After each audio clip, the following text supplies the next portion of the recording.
Good morning. What is up, everybody? It's Dr. Vibe here, host and producer of the award-winning Dr. Vibe Show, the home of Epic Conversations, and I'm the host of Epic Conversations 2020, Best Podcast News Award winner, 2018 Innovation Award winner given out by the Canadian Ethnic Media Association. I also co-host and co-produce the only online show in the world that's for dads and fathers. It's sponsored by Dove Men Plus Care.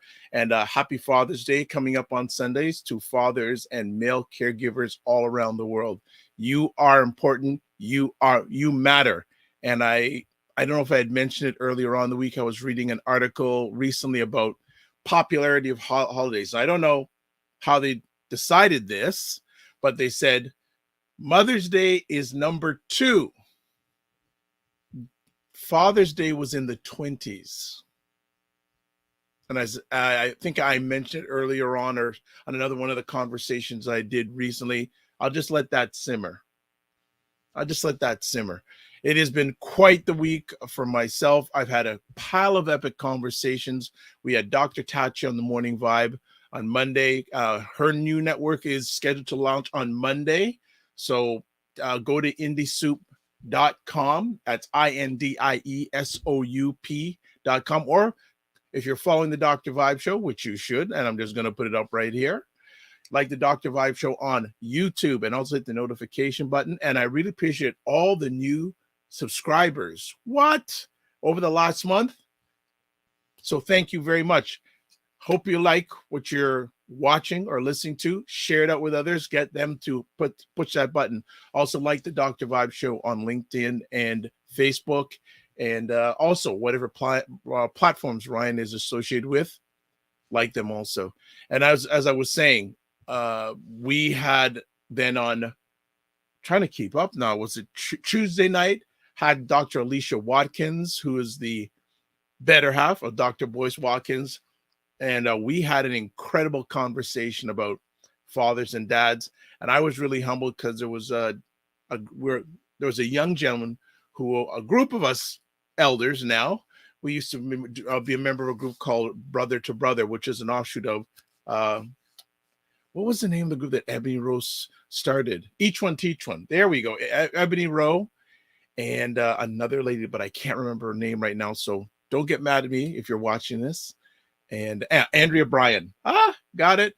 And we, a group of us older Black gentlemen at that time, and we're still older, we're mentoring a bunch of young gentlemen, and a gentleman came in via Instagram Live and humbled me about how great that group was for him and others. So appreciate not taking for granted. And then on Wednesday morning, we had Devin McDonald, who is the president of Carnes O'Neill, which is Canada's largest independent media agency, throwing it down about AI, its impact on media, and also its impact on advertising. And he answered a whole bunch of questions about influencers.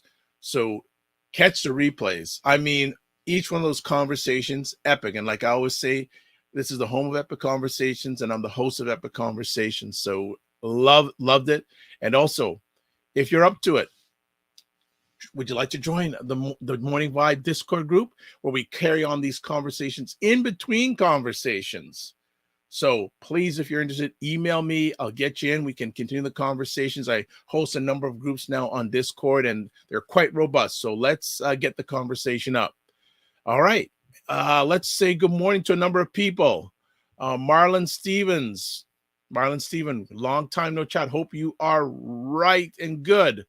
McMillan Group. Well, of course, the McMillan Group's going to be contributing. They usually do via the chat, but they're going to be live in color here.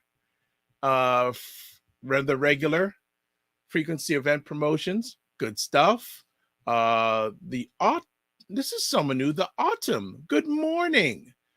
Great, great, great. This is great to hear. New, welcome, welcome. Please, you're watching via YouTube, subscribe, and hit the notification button. And then, of course, Fitness IQ Cam. I knew she would be here. I knew she would be here. Naleen Prasad from Brooklyn. Brooklyn, what? Absolutely. And Autumn, this is Michelle Case Ramallo. So if I got your last name wrong, it's my head, not my heart. And yeah, chime in where you're watching from. And Verna G from Jacksonville, Florida. So we got a truly international conversation going on here. And Ray's going, what? Okay. So as always, family, chime in, comments. I'll be multi-purposing in regards to this conversation.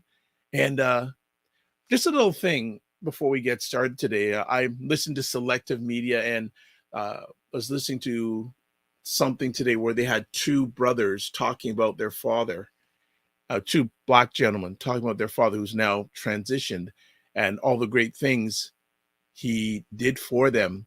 And one of the things they say they never forget is that their father told them, you only own two things in your life, your name and your word. Great comment. Great comment. So let's get the main guest up here today, Ray McMillan of the McMillan Group. He is on every third Friday of the month, dropping knowledge bombs about real estate. So without further ado, Ray McMillan, good morning. Good morning, Ray McMillan. How are you? I am doing very well. Thank you very much. It's always good to be on the morning vibe, man. It's one of my favorite pastimes. I got to say, you are definitely top 5 supporter in so many different ways. So we are very happy to have you. How are you and your family doing? We're doing very well. No complaints. Good. And a happy Father's Day to you, by the way. Thank you very much. Father first, everything else second. For most of us as men, we need to understand that. I mean, for those of us who weren't fortunate enough to be raised by our fathers for whatever reason, we know what that void feels like. So whether you are in the home full time or not, your role is still father first, everything else after that. That's just my perspective. None of us are perfect fathers, but we try our best. It's a work in progress. As we try to learn as we go. Absolutely, 100% to that.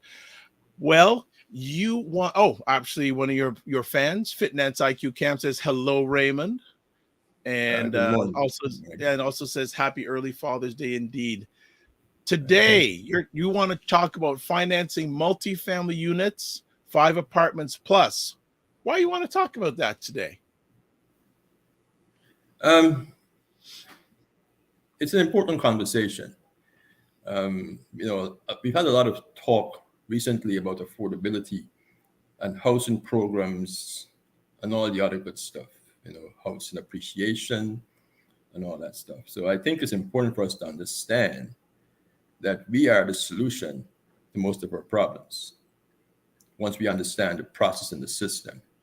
And while I know there are prejudices and biases in society, and every society has those, in some countries it's race, in other countries it's class.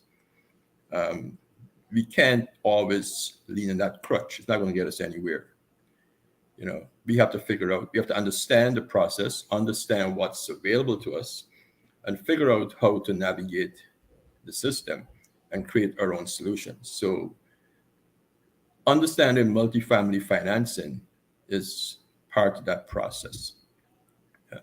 A few weeks ago, one of our guests, one of the guests in our program asked me how I choose my topics.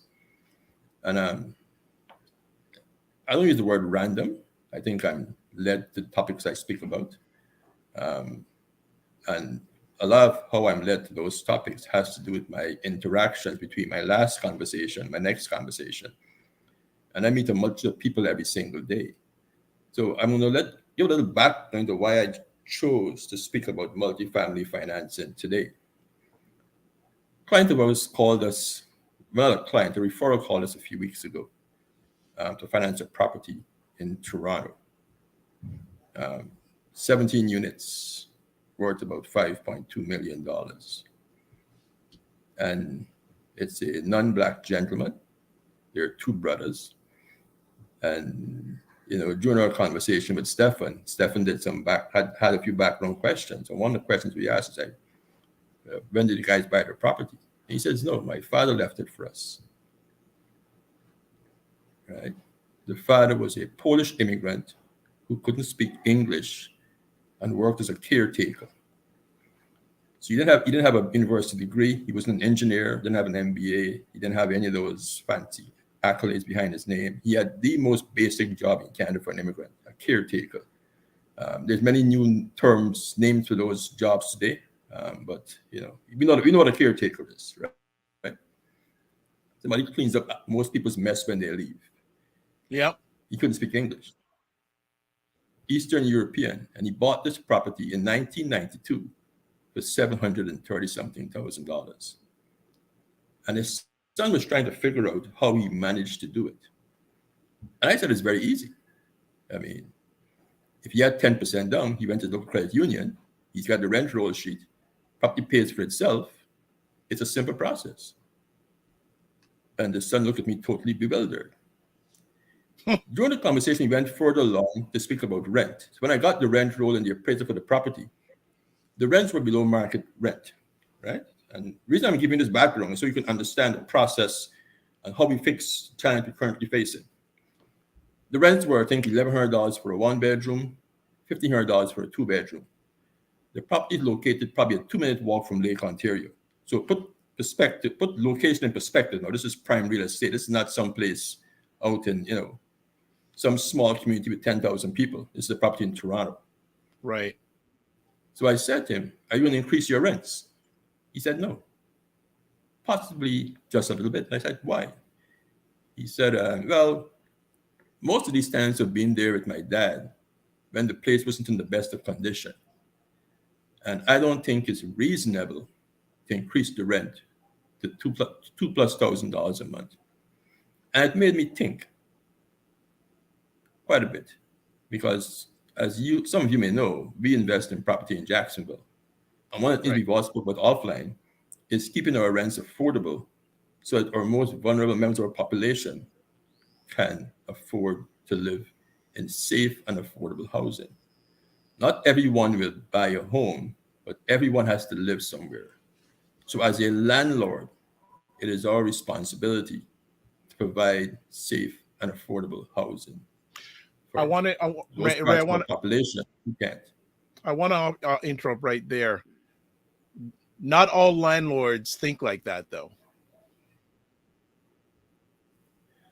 Sadly, no. And for me, that's even more saddening when I look at people who have basement tenants and charging them $2,300 a month to rent a basement, something below your in the ground. And for those folks in Florida who don't know what a basement is, it's actually a unit under your house with a very small window, like a peephole, and you usually have to go down to get into it. I find it, saddening that you will rent to someone who looks like yourself a hole in the ground for $2,300 a month, and that person is usually a single mother or a lower income male with or without children, and they're trying to get to the next level, and you are preventing them from doing that. The home ownership crisis is not necessarily about price of real estate. It has more to do with the cost of living for that first home you move into when you leave your parents' home, or if you relocate from another city, state, province, or country. So if you come from overseas and you come to Canada, or if you come to the US, and your first home is going to cost you $2,000 a month to rent it, how will you afford to buy your own home? And let's not forget that owning real estate or buying and selling real estate is one of the largest contributors to the overall country's economy. So by slowing down the real estate market or pricing individuals out of the market slows the entire economy down. It's not about interest rate or purchase price. It's about having them be able to afford that first home. So that was the background to my thought process for today's conversation. So excuse me, folks, for the rambling. I'm very good at rambling, but it's also why we have these conversations. Okay, well, I just want to interrupt. We're broadcasting a little bit of this live on Instagram. Good morning, the official author Angie, who's watching an IG. Life Coaching for Men was on for a little bit, and we're talking with Ray McMillan of the McMillan Group about financing multifamily units, 5 apartments plus on the Morning Vibe. We won't be broadcasting the full conversation on my end on Instagram Live, so I would encourage you to flip over to the YouTube channel, the Dr. Vibe Show YouTube channel, to catch the whole thing or catch the replay. Good morning, Frequency Productions on Instagram. So, and also Carrie Wilson agrees, right? And Carrie also says kids can't even afford to can't afford to leave their parents' home. Yeah, thank you. I'm also on Instagram Live. It's my first time doing this, so I am a total novice of the technology and all this online stuff, but I have to learn at some point. And I took my cue from the good Dr. Vibe. So thanks for the inspiration. I got your back. I got your back. Not mess this up royally. But coming back to our conversation, how do we finance multifamily real estate? It's not difficult. There are programs that were put in place both in the US and in Canada that go back to, in the US, is after the Great Depression. So in the US, you have the Federal Housing Administration, which is a part of the Housing and Urban Development Agency. And they started out in 1937. And the mandate was to create housing, which will in turn create jobs.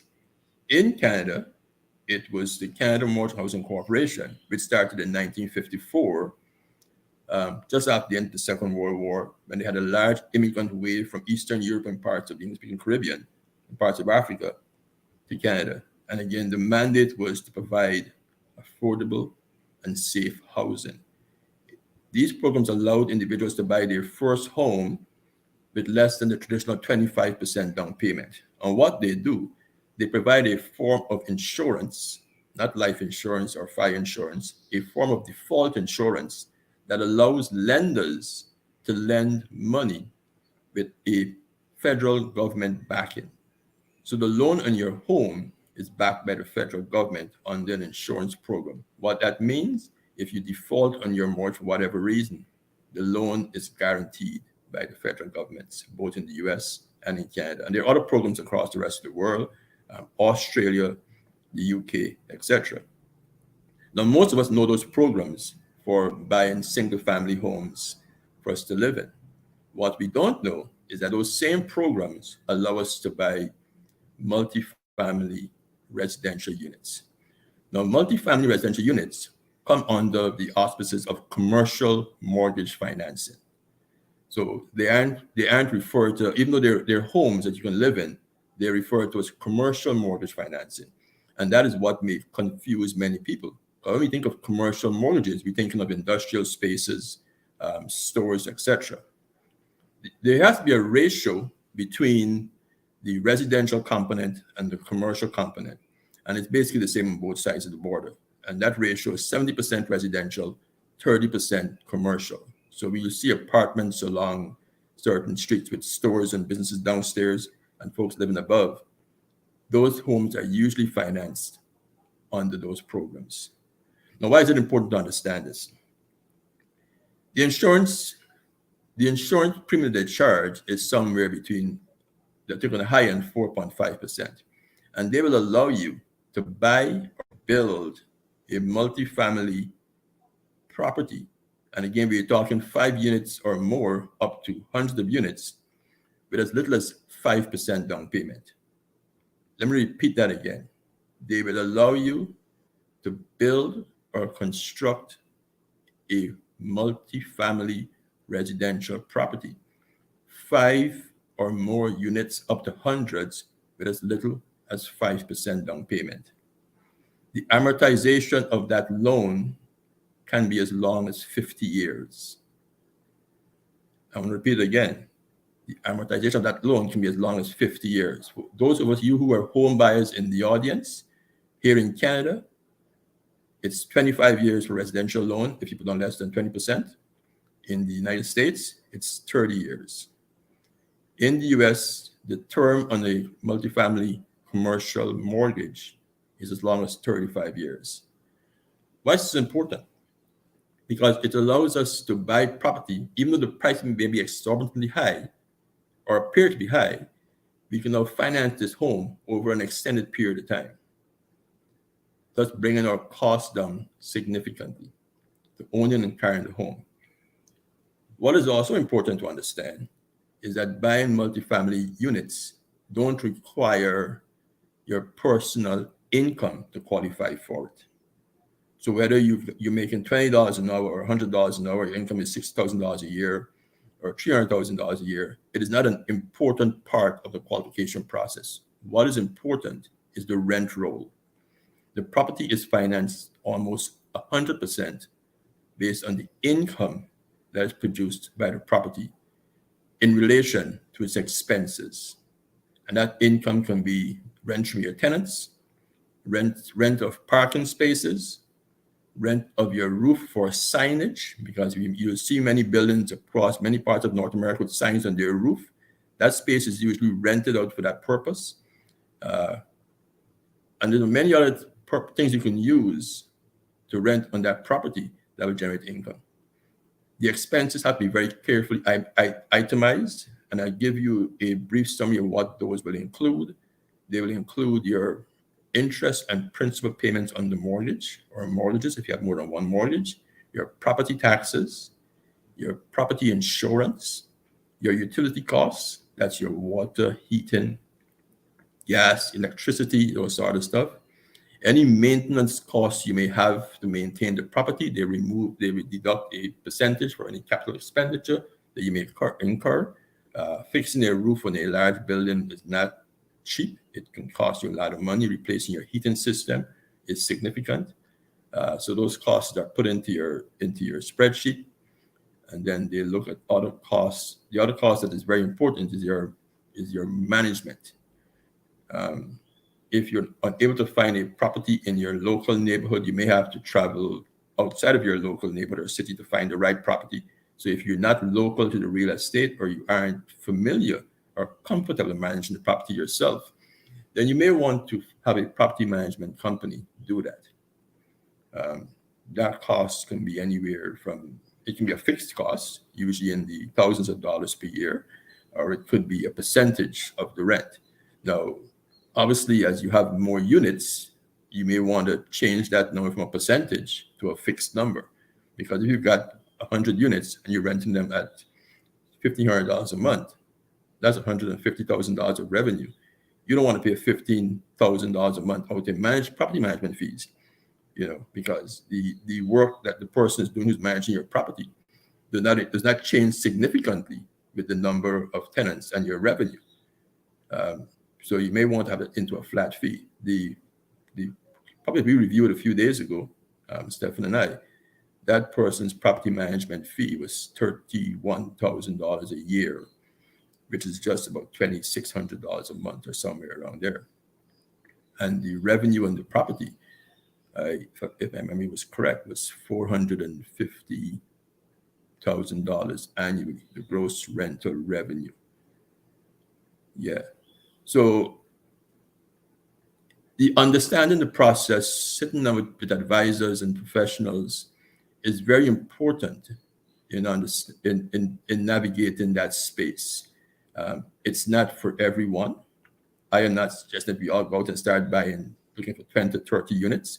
But if you are already buying property as an investor, whether it's condominiums or small triplexes, or trying to rent your basement, and then looking at buying larger units may make more sense. One, it will increase your net worth in the future. It will increase your monthly income significantly, and you will be contributing to a solution for housing affordability. Now, the 5% down payment that some borrowers may get has a lot to do with the amount of points that you acquire as you try to get the property. They use a point system to score you. So your down payment can be between usually 85% to 5% on the insured side, or you can buy with more than that and just have a conventional mortgage where you don't have to go through the scoring system. But they use a criteria to score you, and I can go through that criteria shortly if you have. Let us ask and see if you have any questions from the audience. Yeah, we have some comments from the audience. So first we have the Autumn. I like that. The Autumn says that I love how you always incorporate a history lesson. Also, Fitnet's IQ Cam. Well, that's good to know. And then also, Marlon has a question. Are there any HUD Section 8 type programs in Canada where multifamily units would apply? The answer is yes. So, and that was where I was going with the points system. So if we look at rents today in most of Canada, the rents are significantly higher than the 30% of income that is attributed to housing. It's somewhere between 55 and 65% today. So if you've got parts of your rental, parts of your tenant portfolio in your building where the rent is 30% of the median income, then you get more points on your application. So at 30% of your tenants paying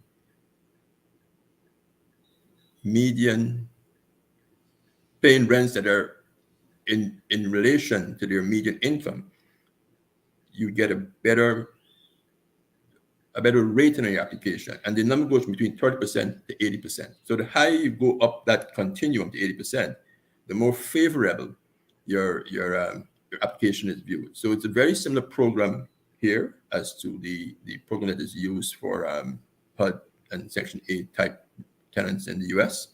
But there's a lot of research that has to be done. There's a lot of criteria that has to be done.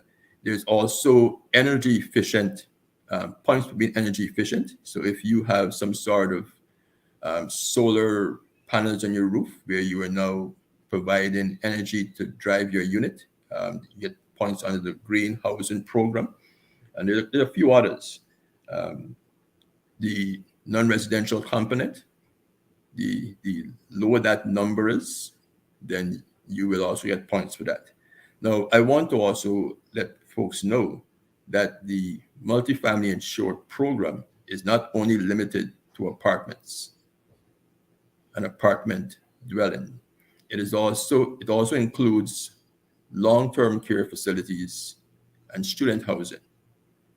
And if you're familiar with the landscape among a lot of university cities and towns, you will see that there's a proliferation of units being built for student housing.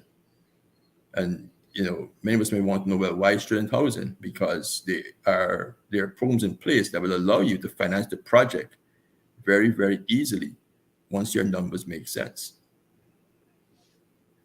Okay. All right. So I'm just going to take a quick break here. I want to shout out some people on Instagram.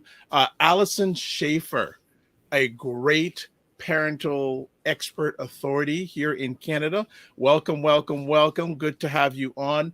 We are having a conversation, well, mainly on YouTube with Ray McMillan about from the McMillan Group, talking about financing multifamily units, 5 apartments plus. And we are just hanging out a little bit more on Instagram. We'll be shutting down Instagram in just a few moments, but glad to have you here, Allison. I'm going to reach out to you because you're just doing great stuff. So follow Allison Schaefer if you want some great tips and thoughts and suggestions when it comes to parenting. So, and I think we have Ryan Knight joining us right now. So Ryan Knight is in the house. Ryan Knight, how are you, sir? Yes. Doing very good. Always good to see you, Ray. Good stuff. Good morning, sir. How are you doing? Happy Father's Day to you, man. Thank you. Happy Father's Day to you too. And to all the fathers out there. Okay, good stuff. So Ray, you want to continue on with the conversation? I know Ryan will jump in. I have a question, Ray. For me, from my lens, I think the biggest challenge in this subject is getting families to work together to this. Then use strangers. You have to find someone who understands what you're trying to do and share. They're meant to give the same perspective on achieving things. And it isn't necessarily always your family. And, I started selling life insurance back in 1994, I think. And they always said that the first people you prospect are your family and friends. And the one thing they do is write down 100 people you know. Yep. And you start with your cousin, your second cousin, your third cousin, your fourth cousin. Let me tell you something. That is the fastest way to fail as a financial professional. Yeah. I found random strangers who were more willing to work with me because they didn't know my backstory. They didn't know my personal struggles and challenges. So it's a lot more difficult many times to choose your closest relatives and your closest friends when you're trying to scale up. I mean, in the GTA, if you look around at those smaller apartments, 17, 20, 30 units, the starting price in those is probably between $5 or $6 million. Yeah. It's a little lower in some cities in the US. You go south, you enter the DMV area, and south of that, you may find yourself, 40 units for $3 million. So for us here in Canada or in the Greater Toronto area, it's a great deal. Now, how do you go to a relative and says, who has $5 in the bank, and says, you know what, I've got an idea. Let's go and buy this 20-unit property for $5.1 million. It's a difficult conversation. However, if you've got a group of peers that you constantly interact with, it's not a difficult conversation.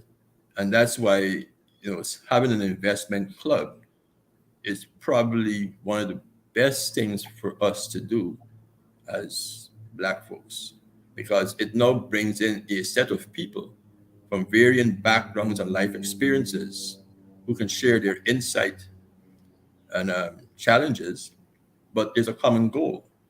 Because if you're going to join an investment club, it means you want to invest.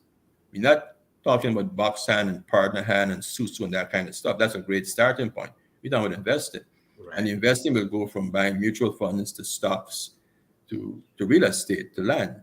And, once the group is on the same page and you put aside the egos and everybody's willing to learn, that may be the fastest way to get there.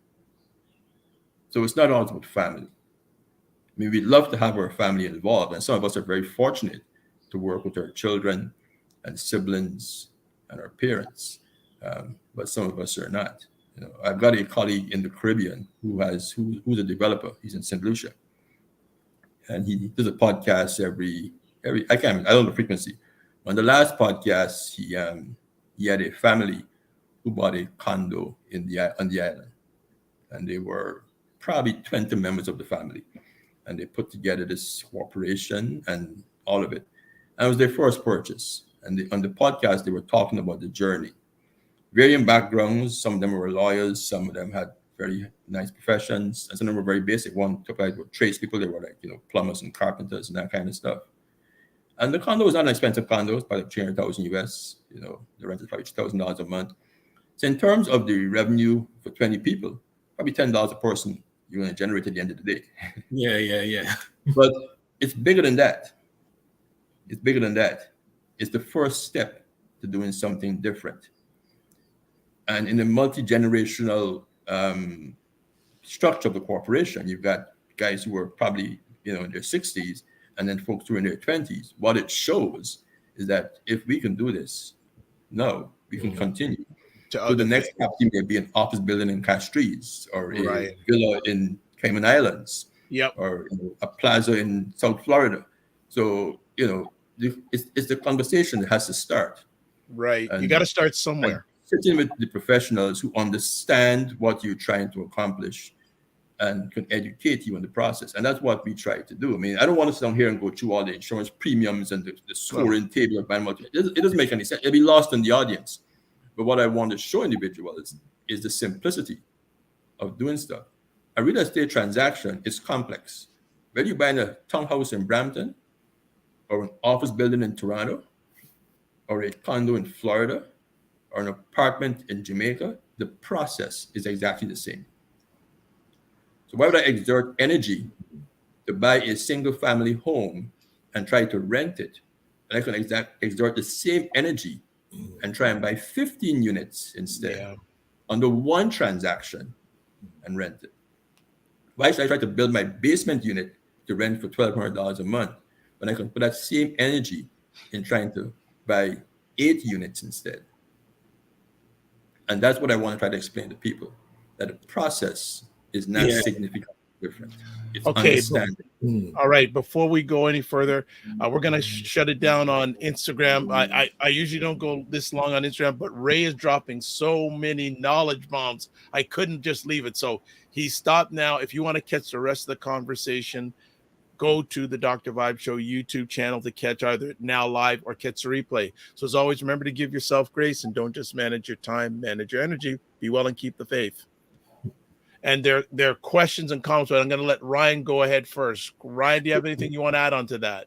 Just quickly, I don't know if it's changing topics, but does this also parlay to families that have property back home, like in the Caribbean, and then figuring out how to invest and develop it?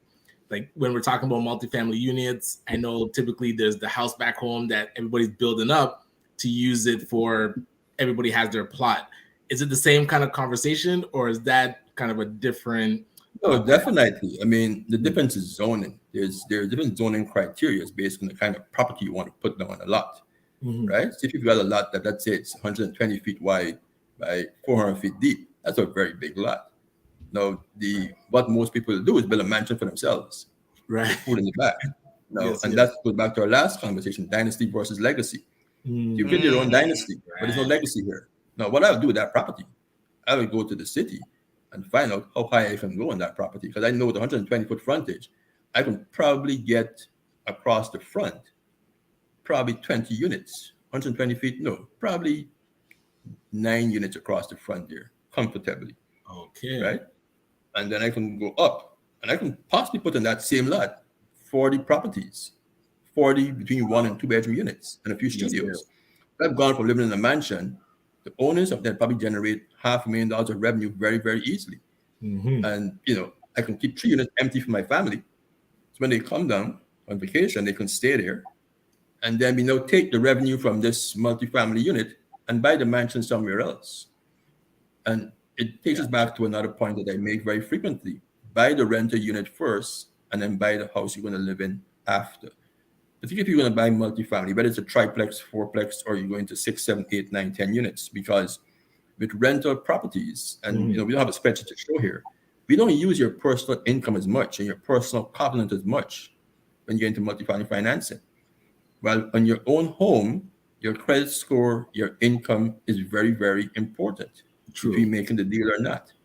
And you buy it in your personal name, not a corporation. So there's many advantages to trying to get into the larger rental ownership space than buying your home first. My mentor bought 2 rental properties in downtown Toronto and lived in his apartment at Don Mills with his wife and son for several years. And then he bought the home he wanted probably 5 or 6 years later. Right. And he was able to buy exactly what he wanted and stay at home until, he still has the home. But sorry to interrupt. With so what do they look at if they're not looking at personal credit and your credit score and your income? But no, they do look at personal credit. I'm not saying you can have delinquent credit and owe everybody money and have collections and judgments and go and buy property. There is, but it's not as important, right? The structure is important. So let's look at it this way. If you've got a corporation with 5 people, right? One has to have sign authority. So you choose the individual as the strongest credit profile. If my credit score is 520 and yours is 835, then you have sign authority. I may have the bag of money. I'm sure it's reversed there, but I see what you're doing. I mean, you know what I'm saying, right? So you got 4 people. One has money, one has credit, and one can fix the plumbing. Right? So you choose your partners very carefully. What do you bring? And then one has the information. The information is key. You can't just the person who has access to the information or access the people who has the information, right? So I may not be the best investor, but I've got the information. Yes. And you have the credit, and Dr. Vibe has that big bag of money on his bed. So we get together and we figure it out. Collaboration. Yes, so, well, look. Come back to your first question. Look, Ray, Brian's question. Okay, no problem. I'm just gonna say I'm never gonna let Ryan in my bedroom. Go on. Now we know. Secrets out. So we use rent roll to qualify you for commercial mortgage financing, and that's also for triplexes and fourplexes. But we won't ignore those for the time being. Let's focus on the larger property. We use what is called the rent roll. So we look at the rent roll, which is the amount of income for each unit in relation to the expenses of the property. And the expenses are your mortgage payments, principal and interest, your property taxes, your insurance, any cost for maintenance. You can't ignore maintenance costs. You have to have a slush fund for your maintenance. If something goes wrong, you have the money to fix it. And that's where most small investors fail. They get $100 in rent and they spend the entire $100. They don't put aside any money for that eventuality of a repair. So anything happens, they run trying to find money to fix it.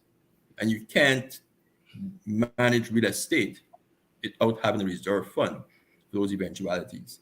The other cost is your property management fees, and then your insurance costs and your utilities, your heating, etc. And the ratio we use, the ratio that CMHC uses to finance you, is 1.1%. What does that mean? For every dollar of money you spend, your vacancy rate. There is a number used for vacancies. You can't ignore, because at some point you will have your sort of vacant, whether deliberately or accidentally. You choose to have the vacancy for renovated, or a tenant moved out midterm because they couldn't afford to live there anymore. The number that CMHC uses, the Canada Mortgage Housing Corporation, is 1.1%. So for every dollar of expenses you have $1.10 of income, right? Most lenders, however, want that number to be around 1.25%, and they're more comfortable. So for every dollar of income you have $1. For every dollar of expenses you have $1.25 of revenue that comes in. That will cover all your stuff. Now, as you know, we are also investors. I'm a lot more conservative because we look at vacancies. So for my number is, I am more comfortable with every dollar of expenses I have. My revenue has to be between $1.35 to $1.60. Now, I have chosen markets where there's a huge demand for a particular type of rental property. Hence, doing the research is very important. Understanding your market is very important. And there are many parts of Canada that allow us to do that. As you leave the GTA and you go into places like Campbellford and look at that 12-unit apartment building or that 20-unit apartment building in Dartmouth, it might not look like much, but the potential is significant. I mean, if you go down Wilson Avenue, for example, from probably Jane all down to the Wilson subway station, look at both sides of the road, what you will see there is many small apartment buildings. Right. Usually between 18 to probably 30 units. They're 3 or 4 stories high. There's no elevator. Right. Absence of an elevator removes the cost of extensive and costly repairs, because elevators have to be fixed every so often because they're used all the time. So you stay in a low-rise building, you remove that additional cost of the elevator repairs, right? It's a very small lawn. There's not a lot of grass cutting. I mean, a lot of stuff you can do yourself. It's not 20 stories high and, with lots of tenants. So it's not difficult to start that process with a 12-unit home or a 15-unit home. Okay. We got a pile of catching up to do. So Ray's been dropping the knowledge bombs. Family, come on now, and you're going at it. So we'll go back way to Finance IQ Cam when Ray said a lot of times it's easier to partner with strangers than family, and Finance IQ went, "Woy."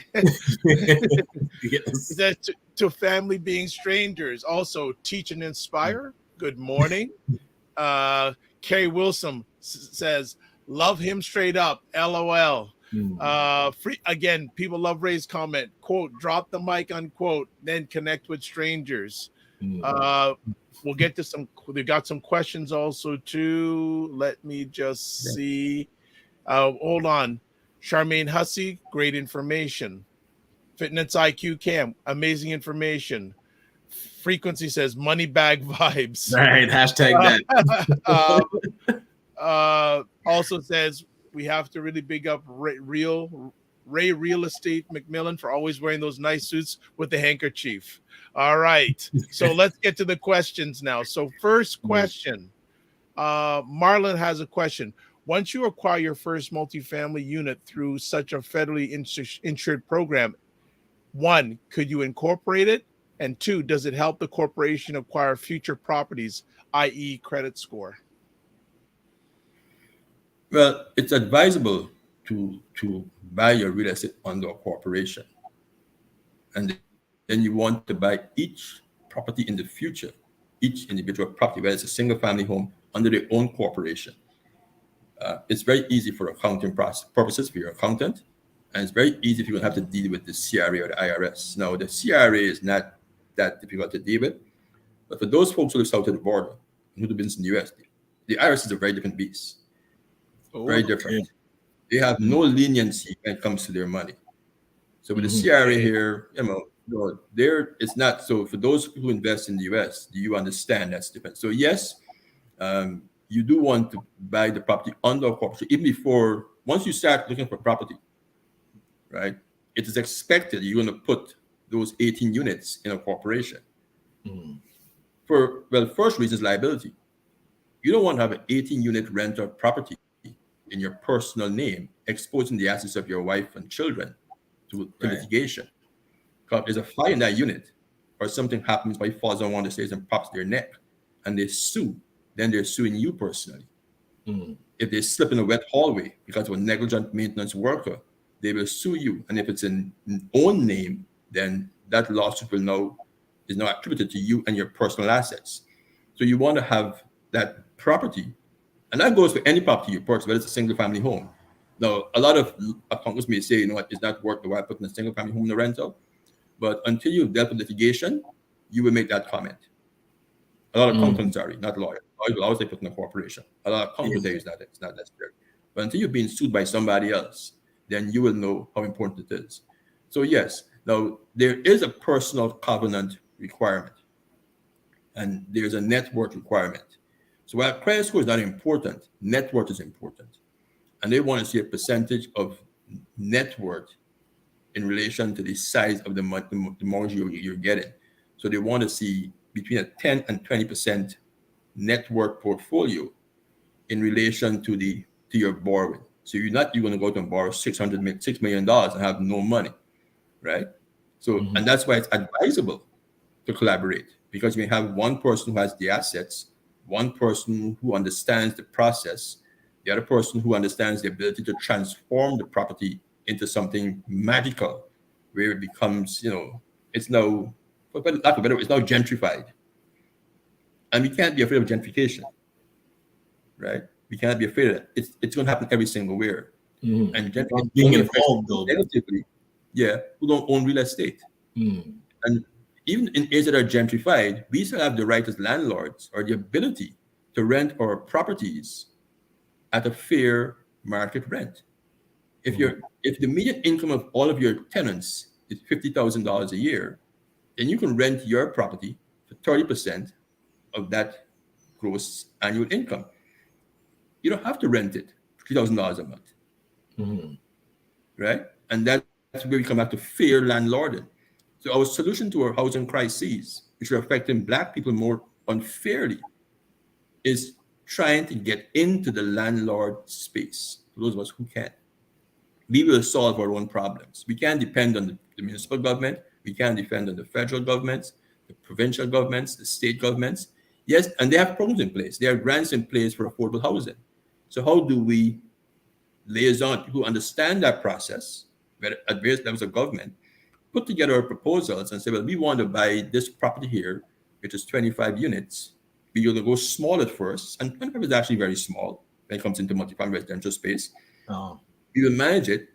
We've done it successfully. You can put it in a not-for-profit. You can put it into a regular profit corporation. And then we will now try to access more money to buy more property. Now, there's a church somewhere, I think they're now on Western Road. Is it Praise Cathedral? I can't remember. One of those churches, but one of the churches built an apartment building just off Wilson. Okay. I think behind South Park, that area. Okay. And that building is probably 12 stories high. I think this was done about 30 years ago. And when it happened, there's a lot of controversy. It's a large Black congregation, and I think the pastors were white. Now, don't quote me on this, but there's a lot of controversy. But it was a seniors' home they built. And the tenants, if I'm not mistaken, were probably about 85% Black. We had a lot of Black retired caregivers. We got a large number of our population in many American cities who are migrated come here as caregivers. They have the lowest paying job in the healthcare system, and most of them can't retire comfortably and live in safe and affordable housing. So they built this seniors apartment, and it had to have been quite a while, because when I was looking for an apartment to rent, I looked there to rent this apartment. I didn't look for seniors. I just saw it was a nice building. It was cheaper rents. So understand that process. Now I understand the process. I am pretty sure that they got financing through CMHC. And you were not here early on, Ryan, but the amortization on a residential commercial mortgage, meaning large residential spaces, is not 25 years. It's 35, 40, 45, 50 years. So that $4 million mortgage at 45 or 50 years will cost you probably the same as a mortgage on your $2.5 million house in Unionville. Wow. Or South Beach, Miami. So why wouldn't I buy 25 units instead of buying this one house that I'm only use 2 rooms anyway, the bathroom and the kitchen and probably the bedroom every now and then. Yes. And I can provide housing for my people. Right? Because okay. I need to. So I'm already going to say we're going to be ready out some time for bonus time, because we still got some more questions for you. Yeah, I've got time. Okay. So, and it's interesting because there is a church out here where I live that had that same sort of setup. They had a project, and it's interesting. The pastor was non-melanated. A lot of the congregation was melanated, but fortunately the project went belly up. It went belly up. That's a whole other conversation. Let's get to, so going on to Marlon's comments. Marlon says, or you can incorporate first, asking because I have partners in the USA that could qualify, and I already have determined some properties where, since personal income is not a factor, but residency is. Yeah. So what I will do, Marlon, is I will speak to an attorney or accountant, CPA, who has clients on both sides of the border, who can better advise you on how to structure the ownership and the distribution of shares and profit from that corporation. That's very important, because remember, in a corporation, you have share distribution. Now, the good thing with buying property in a corporation also is that it allows you to transfer it to your children without too many tax liabilities. You just give them the shares of the corporation. So until you sell your shares, there's no tax trigger. If you buy a property in your own name and you own 4 or 5 properties, as you transfer it to your children, the federal government, the tax office, use what is called the adjusted cost base. And again, I'm not an accountant. I'm just giving you stuff from my own experience in life. So don't use this as your financial model. And then your children will have a capital gains tax liability. Now, let's look at this client we were discussing earlier on. And you were not here, Ryan. I had a client who bought a multifamily home for $700,000 back in 1992. That property appraised a few months ago for $5.1 million. If that property is transferred to your children, and they use the adjusted cost base to calculate the capital gains based on your purchase price and your current value, you may have a pretty hefty tax bill to Revenue Canada. Now, I don't know what the number is, but I'm going to think something going to be somewhere around $1 million. Now, our last time we spoke about being house rich and cash poor, and that may also apply to people who own residential and who own commercial real estate. So if you don't have the actual liquid assets to pay your tax liability, whether it's the IRS or the CRA, you have to do 2 things now: either finance the property and take the cash out and pay your tax liability, or sell it. And what I've seen over the last 25 years of doing mortgages in GTA, many times parents invest in single-family residential real estate. When they pass away, there's so much chaos because the structure is not there that most times the kids have to sell those properties. And I've seen it many times. The siblings start fighting with each other. They don't understand the property management process. There's no property manager involved, and they sell it. Now, is owning multifamily stop that process? It possibly will. Why? It's owned in a corporation, and a prudent parent will educate their children on that corporate structure.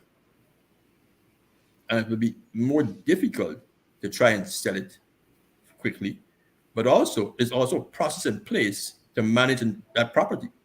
Yeah. So you can just come along in and continue collecting your income.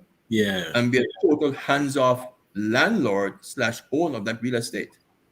So there's many more positive reasons for investing in larger multifamilies than there is trying to become a condo townhouse based investor. Right. Okay. All right. Next question. Well, before we get that, can't go without saying good morning from the DMV area. Divine Right. Can't go without chatting to her. The Autumn has a question. I currently reside in a 55 plus independent living community. There seems to be an 85% Section 8/HU HUD resident ratio. There are 81 residents. Is it normal to have such a large number of residents subsidized? Yes and no. No, I don't see anything wrong with that large number of residents being subsidized, because what will happen depends on the city you're in. If you're in a city where the rents are extremely high, let's say you're in the tri-state area, right? And for those who don't familiar, that's New York, Pennsylvania, and New Jersey. Your rents can probably be, for a nice place, $2,800 a month. Now, if you're 55 plus and you're retired, your Social Security and your pension might probably clock $30,000 a year. So if you look at our first comment, where we want to have between 30 and 80% of our residents paying 1/3 of their gross income on housing, then that's about $1,000 a month.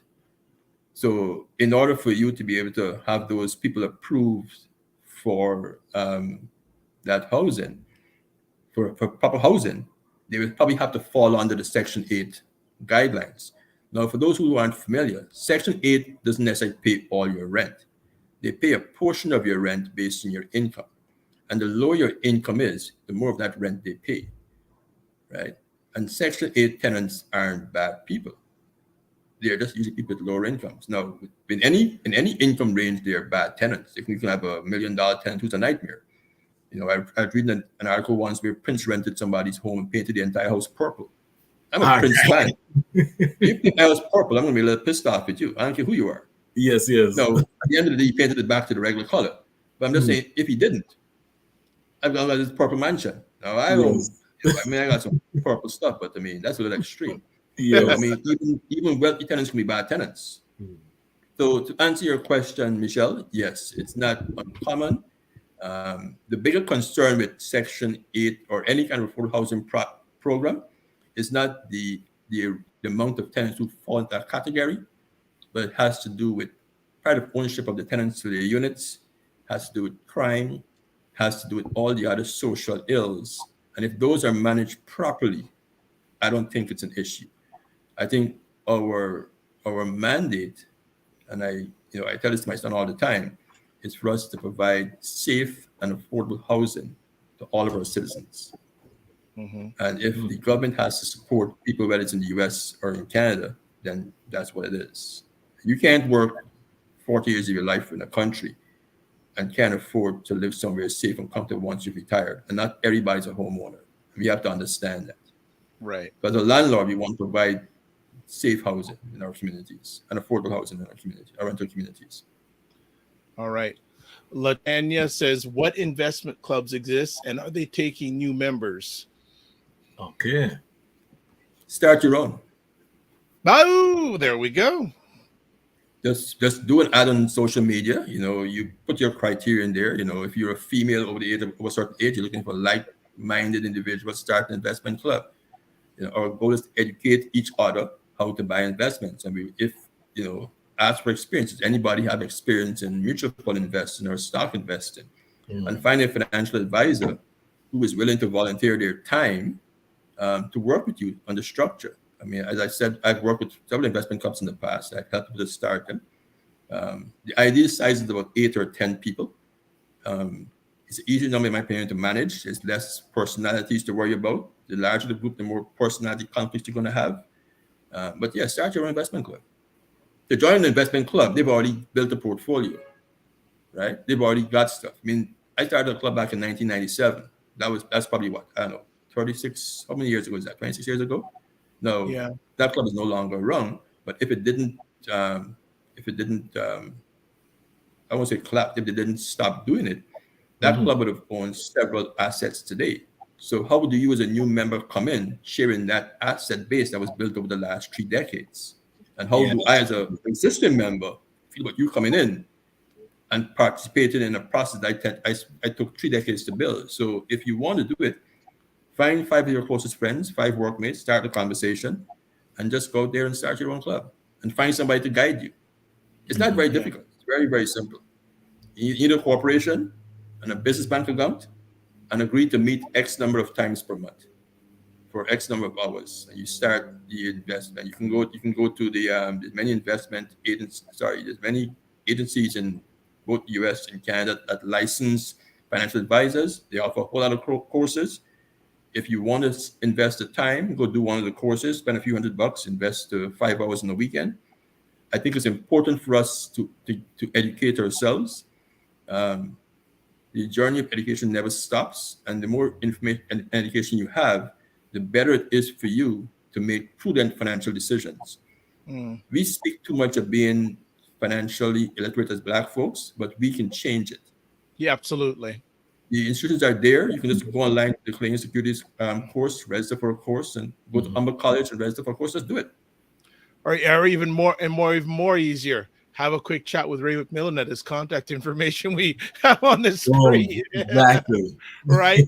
So Latanya says, thank you for the nuggets. Reforming one. Okay, Latanya, we're going to hold you to it.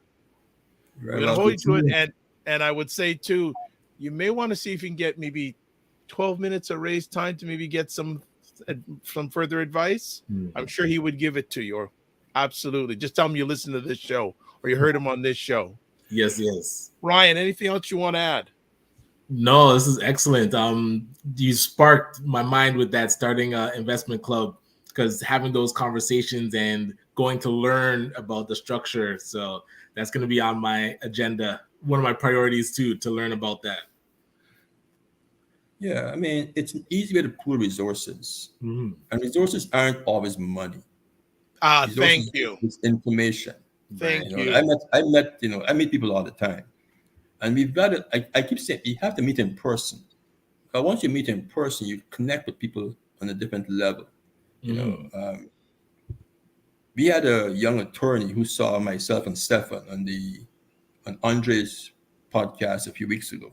He has a podcast called Andre Cares, and I guess when she saw Stefan and I speaking, even though the audio was not the greatest, she liked what she heard. And she emailed, I think, Stefan and said she wanted to meet us. Or I think she called the office. But then she Googled me before she said she called the office. She went to our website, and on the website, there's a lawyer's name there, a guy named George Azan. Now, George is a very good friend of mine. George and I have worked for several years. We've done a lot of seminars together.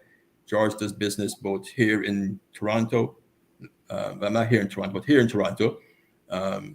In the United States of America and in parts of the Caribbean. And he has a large network of lawyers almost everywhere that we can work with.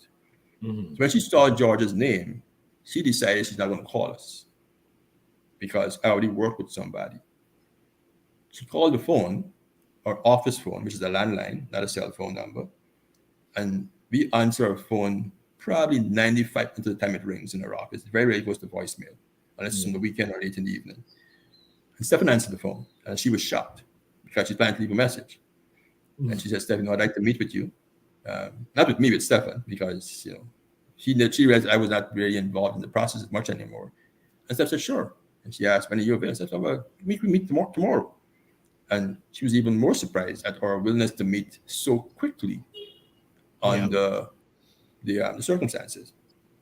She came to the office. We had a 2.5-hour conversation. right? And we shared a lot of insight. I mean, she's doing a lot of stuff on her own. We shared some of what we're doing. She's married. So I said, I mean, if we're going to work with you, I want to meet your husband. Absolutely.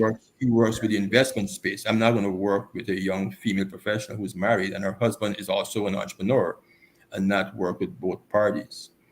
And we met. I told him I'll be away for a while. I'm not sure it's going to be indefinite, so we've got to meet before a certain date. And they called and they came. We had another 3-hour conversation. There you go. And they sent us a very nice email after that conversation, because like these conversations we have here, I'm not here to tell you what the CMC insurance premium is. I'm not here to tell you what the interest rates on the mortgage are. Every transaction is different. That'd be foolish of me.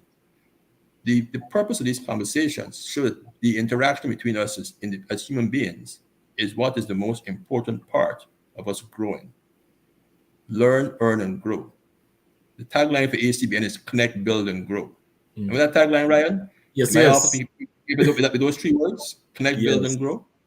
It is very important, right? So we have to sit down with, some of your closest friends, some of your not so close friends, or people you don't know, total strangers sometimes, and just have those conversations. This conversation was triggered by a meeting with a client of ours, a referral, one to our office. It was a white guy.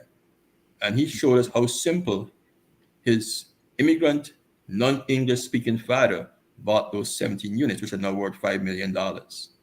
And how those 2 sons, who had great jobs, transformed that apartment that their father didn't have the ability to run properly into something special. Now, one son owns a home, one son doesn't. The son who doesn't own a home has lived in that apartment all his adult life. And he has amassed significant savings by not owning a home. He basically lived rent-free 25 years of his life.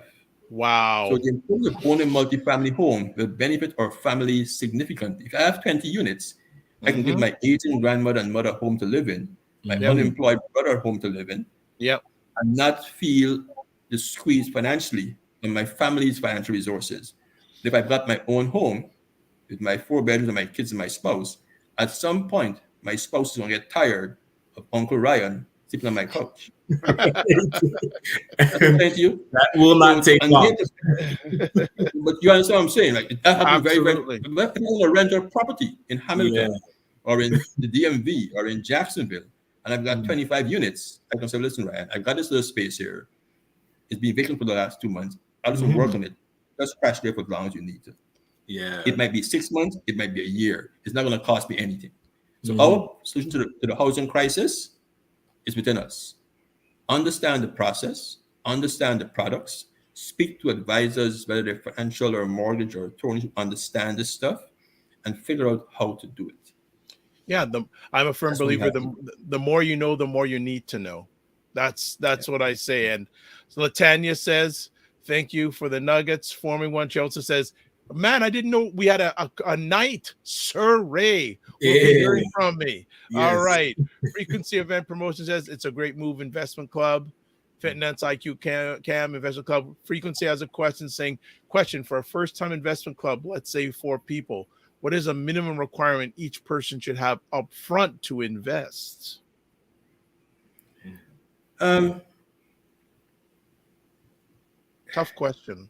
That's a very difficult question, Christopher. That was Christopher, right? Frequency Events? Yes. Correct name. If I did, I do apologize. It depends on the resource of people you're investing in. I mean, if you can afford to invest $100 a month, and your goal is to probably, buy a small condo in Halifax for $80,000, then that's fine. If your people have the resources and they want to buy, they can invest $1,000 a month and have the ability to give a lump sum deposit of, let's say, $30,000, and they want to buy an apartment building in Toronto, within the next 2 years, that's the goal. Then that will determine what the amount is. But I don't think there's any small, any amount is too small. I think what is more important is starting, but also finishing. Because many things start and don't finish. We want the consistency and the commitment. So I would not focus on the amount. I would focus on having people around me who understand the purpose of the club, like and mine, the short and long-term objectives. Yeah, the And you start with your 4 people, you put $100 in the pot, you put the money into a mutual fund account that's going to give you a few dollars in interest and not risk too much of your capital. So it's working for you. And then, you understand where everybody's at. Everybody's not comfortable. And then you say, okay, this is what we want to do. We want to buy, some property here, or you want to buy, this. I know a lot of folks buy land, and there's a huge thing with buying land. And I understand that the allure for it, but land has no value until you determine a use for it. Mm-hmm. And you can buy land and it just sit there for 20 years doing absolutely nothing. Right? No, mm-hmm. If you sell it to an investor as a plan, you may make some money. But if you're going to buy land, make sure that the land you purchase, you have a plan for it. Whether it's to turn it into a chicken farm, a solar farm, plant strawberries, raise horses, something. But you don't want to just buy land because the price sounds good, right? A lot of people do that. Well, I saw this land for X number of dollars, but they have no plan for it. Can you build a house on this property? What kind of house can you build? Can I build a multifamily home? Can I build it 6 stories high? So you buy the land, and then you go into the municipality, and you have this plan for the land, and then you realize you can't do what you want to do with it. Exactly. And land does not sell very quickly, right? There are not as many buyers for raw land. Discourage anyone from buying land, but what I'm saying is that if you're going to buy it, make sure you know exactly what your game plan is. Because a lot of time, what you may want to do with it may not be allowable based on the current use of the land and the municipal ordinances in place. Mm-hmm. Absolutely. Good stuff. That there is great stuff. All right. Fitness IQ Cam says, I think it depends on the financial institution's response to frequency event promotions. She also says, Questrade, the minimum amount to open an account is $1,000. Okay. And then Frequency says, Fitness IQ, money bag. Where did I get this money bag vibes name? Night Investment Club meeting. We got upfront money to invest. Oh, you see, people are already rolling us in there, Ryan. The Morning Vibe Investment Club coming soon. That's an interesting idea. Okay, I'm gonna park that. Yeah. You build your investment club constitution, right? Ryan, you're familiar with those kind of things. So you build your constitution.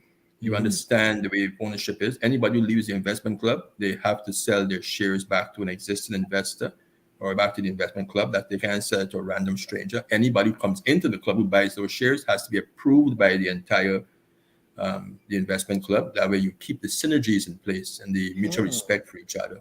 There's a whole lot of things. Maybe I can go through a whole lot of this. I mean, you know a phone call's coming, Ray. So just stop while you're ahead. Just stop while you're ahead. All right. Just stop while you're ahead.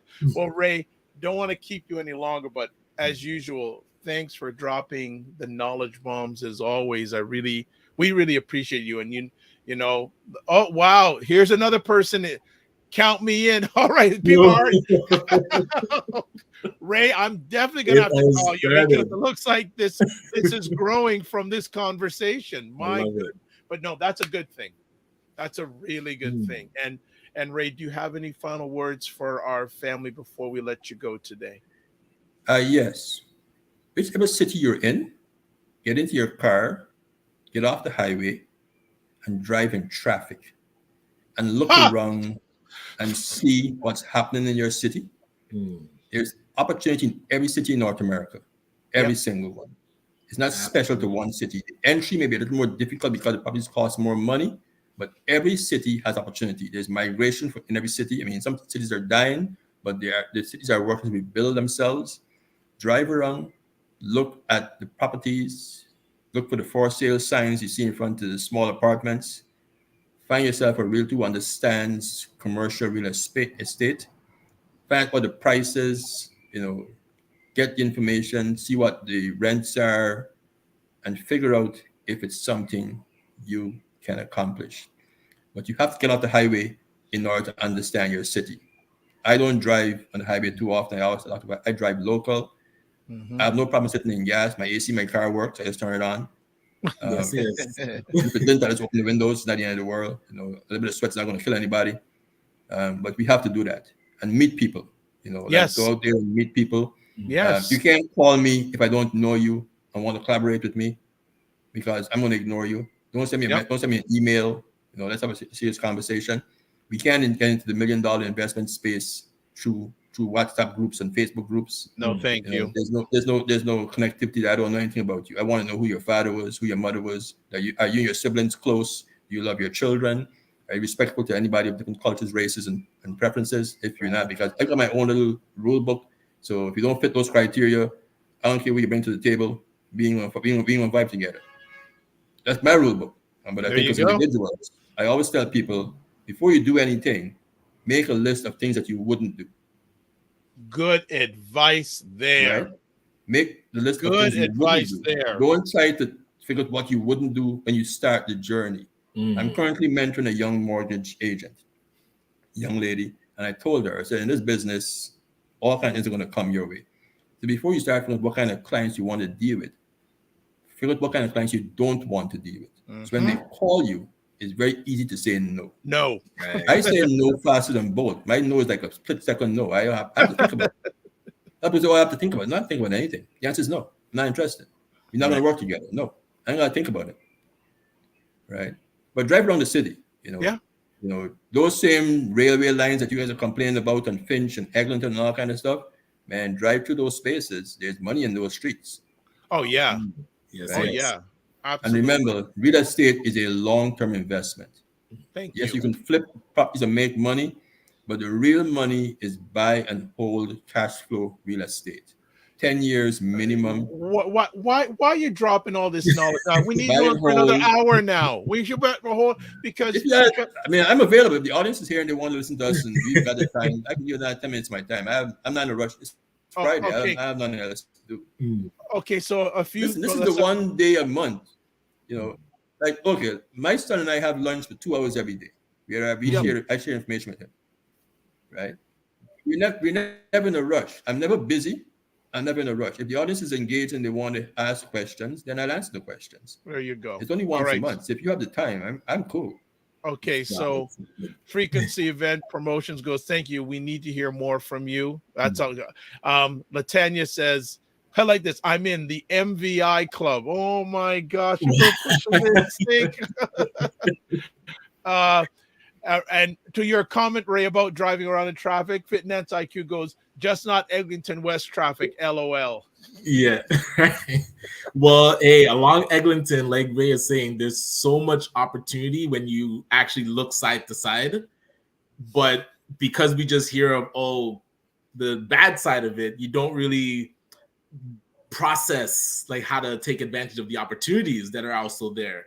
But yeah, that takes guidance. So I love that perspective. Remember, the media makes money by selling fear and bad news. The media doesn't make money selling good news to people.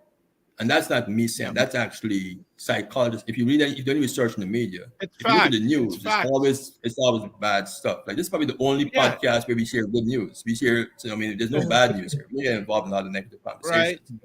Right. So they will always say that, Eglinton is $1 million over budget or this or that. Who cares? At some point, it will finish. Right? I agree. The federal money is going to go somewhere. When I spend on transit, transit changes the entire city. Right? Transit changes the value of real estate. Transit changes people's accessibility. We have a large wheelchair population in many cities in North America. I've got my closest friend in a wheelchair. Right? He's been in this since he was 17 years old. So I understand that process. I understand the limitations of trying to navigate a city while you're in a wheelchair. And your ability to find proper jobs and accommodation while in a wheelchair. I understand it firsthand. So I don't speak from somebody else's perspective. I speak from lived life experiences when I speak to people. I'm not telling you what I heard. I'm telling you what I've seen firsthand. Right? So the transit system will change all of that. Right? So as you look around behind those neighborhoods behind Eglinton, what will happen? Those small bungalows that you see being sold, go to the city's website and see if they've changed the zoning from a single family home to a multi-family home, because they will most likely do that. And then they'll start building small apartments on those lots. Yep. So for us who, remember, Eglinton is a particularly Caribbean type neighborhood. Yep. Don't move out of the neighborhood, buy into the neighborhood. And that's for every single city across Canada and North America. Yeah. Moving out of the neighborhood removes us from a stake in the wealth creation process. And I know it's difficult because there's crime issues, there's noise issues, there's all kinds of issues. But I'm going to give you guys another analogy, right? King and Dundas, Parkdale is now called King West. Yep. If you build the age of 35, you have no idea what Parkdale was. That's right. You know the gentrified King West. When I tell my son about Parkdale, he doesn't understand what I'm talking about. It was crack house heaven back in the 80s and 90s. It's one of the most affluent, yuppie neighborhoods in downtown Toronto with bistros and low-rise condos and all that kind of stuff. So we have to understand that the process of gentrification and multifamily real estate financing is the way to become part of the solution, not just being, paying lip service and criticizing the journey, because we can't stop it. Cities will grow and they will change. So become part of the process. Ray, it's interesting, and we got you for a few more minutes as we're in bonus time here. There were so many things you dropped us in the last few minutes. The importance of cash flow. Having cash flow. So can you just talk a little about that? Because to me, it's so important. And a lot of businesses got to realize, and a lot of people got to realize, having the daily cash flow is so important. Yeah. And it's easy to get caught up in the appreciation and understand the importance of cash flow. I mean, and that happened in the GTA and many cities over the last 10 years. People were buying properties for a few $100,000 and their values were doubling 4 years later. That is not sustainable. And then we saw this correction where values dropped by 30% many parts of the GTA and other cities. And everybody's in a panic. Oh, I've lost all my equity. Well, you don't have any equity in the first place because you can't realize the equity until you either sell the property or take it out. Yeah. So you had the equity, you did nothing with it, and you waited. Now, if your property is cash flowing, that loss of equity is not a major issue. So I am always a proponent of cash flow investing. And that's why I'm not going to invest in pre-construction condos. Some folks do it. It's not my thing because I don't understand the logic of investing $100,000 into a property that's going to be finished 5 years into the future. I can invest my $100,000 today, and I know what my numbers are right now, and I know that the appreciation is 4 or 5% annually, 6 or 7 in some neighborhoods, and I have a really good hang of my numbers. Well, if I invest in a condominium that's going to finish probably 5 years into the future, I have no control of that process. Yeah. I know a lot of folks may disagree with me, but I mean, that's my opinion. Okay, got the comment here. Fitness IQ Kansas says yes, cash flow. Marlon has a question. So the federally insured programs are for first-time buyers, or are there different criteria? Regardless, I suspect that each officer in the corporation could then lead to qualify for the program. The answer is no to the first part of that question. The federally insured programs also for mortgage refinances. You don't have to be a first-time buyer. So if you've got a property you want to refinance, it can be insured by the default insurers. And what it does is it allows you to get better rates than having to go the non-traditional bank financing route. If you go to a private lender, for example, you're going to come in probably 8 or 9% in your mortgage, while if you go through a bank and the property is insured by CMHC or the FHA, then your rates will be around 7%, right? Also, it allows you to extend the amortization from around 25 years, both in the US and Canada, to as much as 35 years in the US, as much as 50 years in Canada.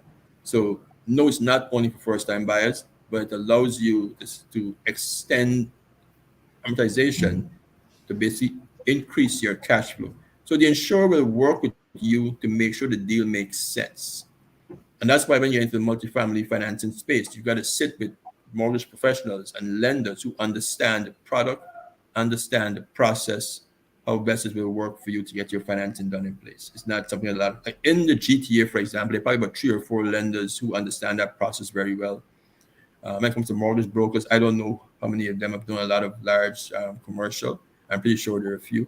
But there are just a few lenders who actually, understand how to finance multifamily residential real estate. And I want people to understand this is not just 5 or 6 units. This is probably 800 units. You know what I mean? You can have an apartment building that's 20 stories tall with 40 floors, 40 units per floor. I mean, that's 800 units right there, right? Yeah. There's no cap on the financing. And if you go to the CMHC website or the FHA website, you can, do some research on previous deals that they financed and get an idea of what that process is. And to show you the numbers in black and white. So, I'm not making this stuff up. It's there if you want to research it. So, this is absolutely wonderful day because people are staying on for this whole conversation. They ain't going anywhere. So, Ray, can you take one more question? Certainly. Okay. Last conversation piece. Question: if one is entering into an investment group to purchase a property, but then would like to buy a home individually, would the first-time buyer still apply?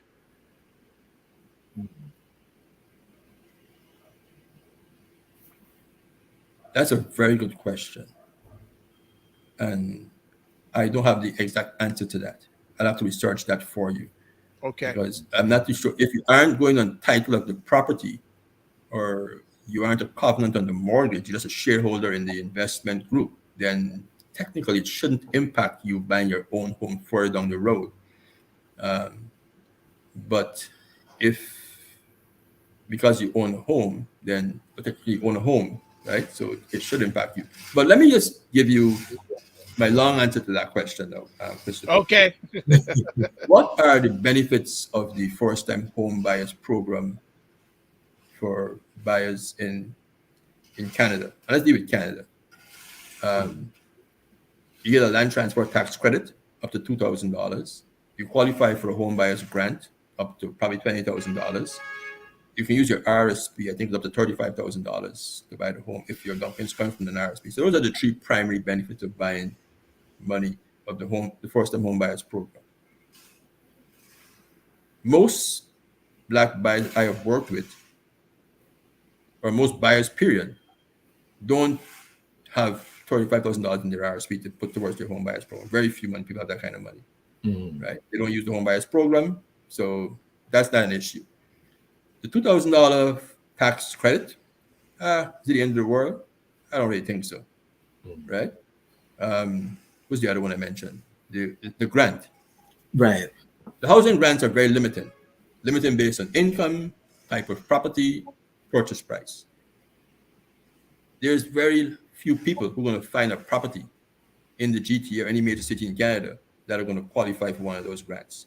So what I'm saying basically is don't let you're thinking of buying your own home 3 years from now, that you're going to lose your first-time home buyer's privilege, stop you from entering into a transaction that will probably allow you to buy your first home with 20% down payment and don't really care about those first-time home buyer's grants anyway.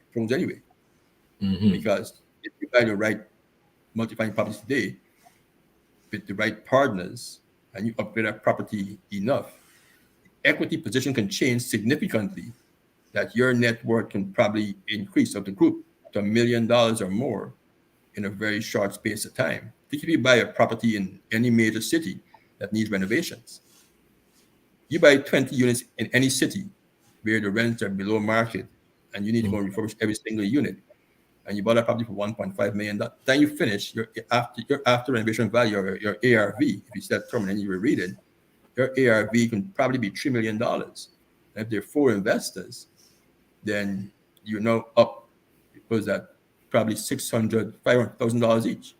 So you have an option of taking your cash out as an investor and then going to buy your own home and leave it in there. So do not let these basic government programs limit your investment journey. That's what I'm saying to you in a nutshell. Makes sense. Right. Most of them aren't worth it. Okay. They're for a certain sum to the population, and they work for those, but it's not the end of the world. Right. Okay.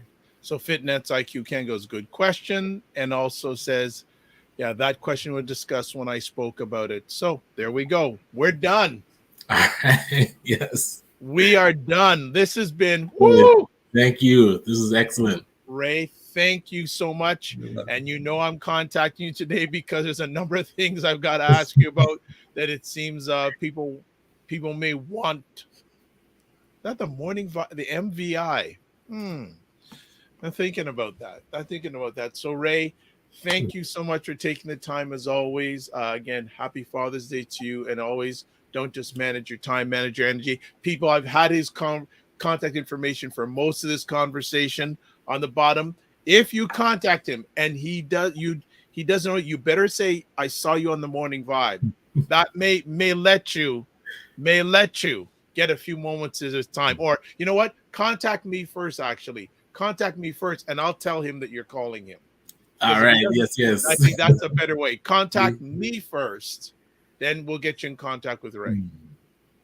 And before we go, Dr. Bob, email me because I don't have access to all my phone numbers. Okay. So, unless you call me on the main phone, or call me on WhatsApp. Right. Okay. Just make a quick email and then we can connect from there. Okay, guys. Take care, Ray. Thank you so much. Be well. Have a great day. All right. Bye-bye. Woo! Yes, sir. Woo! Wow. That's solid. Wow. This has just been quite the week for Dr. Vibe. Wow. Love it. Yes. Wow. Ryan, what's going on this weekend? This weekend, oh man, shout out to one of our past students, Khalil Dorval. He's getting married on the weekend. So just want to say congrats and shout out to him and his beautiful wife. So he's having the reception tomorrow evening. So I might pop in just to congratulate him. You're not going to a gala? I would consider that the gala, wedding reception-ish. Okay. All right. But no, other than that, the weekend is pretty quiet. We're doing the Father's Day festivities on Sunday. So we'll be able to go see my dad and chat and see the family. But nice. How about you? What are you up to this weekend? Quiet today, tomorrow night I'm actually going to a wedding tomorrow. And then we're running a replay. We're doing a replay of State of Things tomorrow night, but we're doing live State of Things on Sunday night. And then I don't know if we'll be doing a live Black Canada Talking on Sunday. Don't know, but we'll be coming back with live episodes of Black Canada Talking a week from this Sunday. And I'm going to really say, people, thank you so much. Most of you are still on. What? We appreciate it. Yes. We really appreciate that. So let's see some comments here.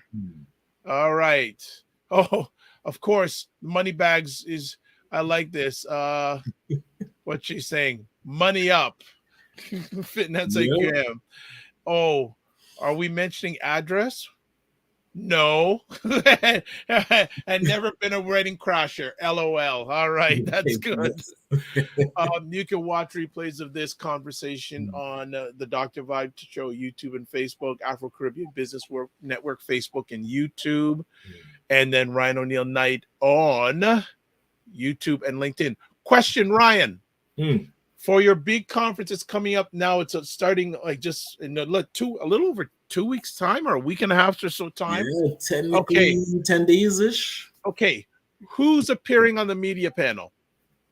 So it will be Roger Dundas from BuyBlacks.com, Patricia Mawas from Afro Global and Silver Trust Media, Kenny Baez from, oh my gosh, Great Bennett, GBKM FM, and Dr. Vibe from the Dr. Vibe Show, moderated by Farley Flex. Well, Farley Nuibo. Sorry, he changed his last name. Yes, so that's the panel. Okay. All right. Just wanted to know that information. So everyone, have a great Father's Day weekend. Have a great weekend. Monday, we're scheduled to have Candice Kapacha is her name. Yeah, we do have to check if she's still available because I know she was leaving the country to do some international speaking. So I'll confirm that. Well, she was at the UN about in the last few weeks. Right. I know that. Yeah. But if not, you're gonna get us if you can tolerate us. You know. Oh, and a little fun fact. We'll eventually have to see about these rumors of Tyler Perry actually buying BET, if they're true or not. Gotcha. And if you are anything of an 80s person, you would remember two artists, at least the name Babyface and also the name Anita Baker. A little clash there. I didn't catch the whole story, but yeah, she dropped him. Yeah, dropped him from the tour. They were touring together in the US, and she basically dropped them from the tour. So that's something about his fans online were like, yeah. Well, what I read is that apparently there were some technical issues on one of the tour dates, so she dropped them. And then I think it seemed, I don't know what else happened, but she dropped them from the tour, and her Babyface's fans started like attacking her on social media. Going full out on her. So she said, you know what? But interesting, the whole social media thing. Yeah, it's out of control. So that is it, family. If you want to get in touch with me, I would say there's the places: website, email address, YouTube, Facebook, LinkedIn, Twitter, Instagram, etc. Again, follow it on the Dr. Vibe Show on YouTube, especially on YouTube, and also LinkedIn and Facebook. Also, wherever Ryan is, because he's all over the place, you just follow him. So I think that's it. I need to break. It's been crazy conversations this week. Love it. Really. I think there's one other thing I want to put up if I can find it. Oh, well, and again, join the Discord group if you're interested. Well, I'd love you to join the Discord group. I know that Fitness IQ Cam is a part of the Discord group, so thank you so much. And I'm looking for something, and I can't find it. I'm trying to find it. Just bear with me, people. Well, I'll say it. If you'd like to promote your business or service on the Dr. Vibe Show or any of these platforms, contact me via my email address, because I don't know if I deleted it. I can't find it, but I got to put it back up. All right. So we're not going to keep you any longer. I think this is the longest morning vibe we've done. So we're going to let you go enjoy the rest of your weekend. There's one more message. Okay. Fitness IQ, still catching up with the lives I missed. I know you're catching up, Fitness IQ. We appreciate that. Thank you. All right. Live your life as a dream. If you can dream it, you can make it. Sometimes you have to get small to get stronger. Block assumptions and aim bigger, aim better, aim higher, aim wider. Love, faith, and respect. Remember to give yourselves grace and don't just manage your time. Manage your energy. We'll see you on Monday. Be well and keep the faith. God bless.